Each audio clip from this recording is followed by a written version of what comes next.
Hello, and welcome to this month's Epic Challenge. This month's challenge is going to be about shutter speed.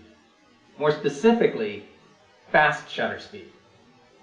Now you're going to need to understand a little bit about shutters and shutter speed to be able to do this challenge properly.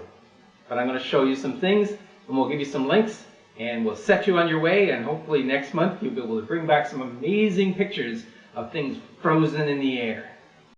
Now you need to understand that there are three things that control the exposure in your image.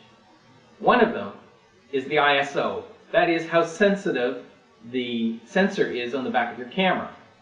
The higher the number ISO, the more sensitive it is, the less light it takes to make the image.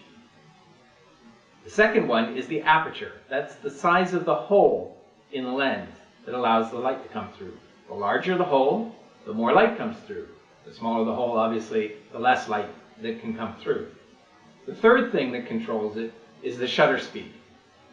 Now the shutter speed can range anywhere from pretty much unlimited length right down to a very, very small fraction of a second.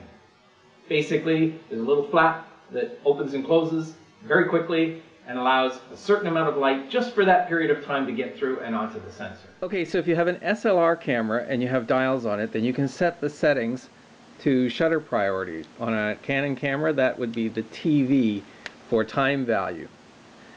On the right hand side on the display, on this particular camera, you can see the shutter speed displayed as a portion of a second. By dialing the dial, you can adjust the time, the shutter speed, in that fraction of a second. You can go from a very small value, such as 1/30th of a second, and increase it all the way up as high as you want, up to 8,000th of a second. On some cameras you can use the automatic mode. You turn the dial to the little running guy for sports mode. It has the same effect. It uses a very fast shutter speed to try and freeze the action that happens in sports. On point and shoot cameras, you can usually find the same thing under the modes. Find the little running guy, and that's the sports mode. Again, the camera is going to try and use a fast shutter speed to be able to take a snapshot that is very quick and freezes the action. To help me out and to demonstrate, I'm going to bring in one of my fans.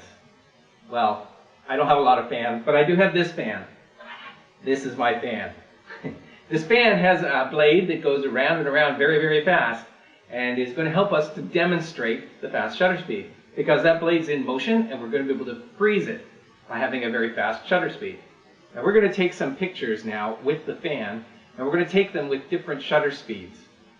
Okay, so at 1/30th of a second you can still see the fan blade spinning. It just looks like a blur in the image. At 1/125th of a second you can still see the blur, but it's starting to come a little bit clearer. At 1/200th of a second, you're beginning to see a little bit of a definition of the fan blades there, but they're still a blur.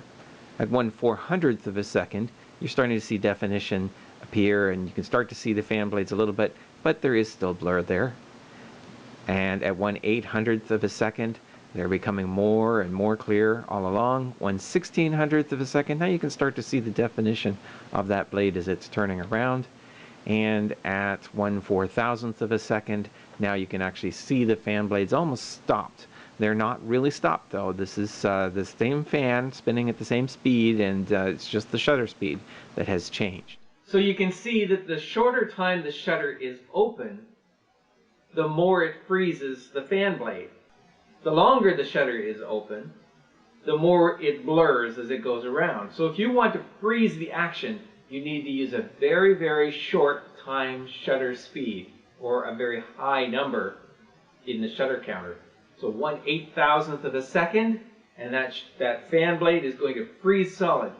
1/60th of a second, it's open a little longer and it's going to blur. Same thing happens outside when you take a picture with action. You're going to see blur is a shorter shutter speed, and you're going to see frozen action with a very fast shutter speed or high number. So the challenge for this month, your epic challenge this month, is to stop the world. Does that sound like a big thing to do? It's a big world, but that's what you're going to do. You're going to stop the world, or at least within your frame, you're going to stop the world. So using a fast shutter speed, you're going to capture a subject that normally is in motion, and by freezing it, portray that motion in a unique way. In other words, we want you to be able to stop something dead. Remember, on your dial you can use the TV setting, that's the shutter priority or time value on a Canon camera. You can use the S on a Nikon camera, or the shutter speed priority again. Or you can use the sports mode, which is usually symbolized by that little guy running, and that should do the same thing. It should stop the motion by having a very fast shutter speed. So good luck with the challenge this month, and look forward to seeing some images of the world stopped.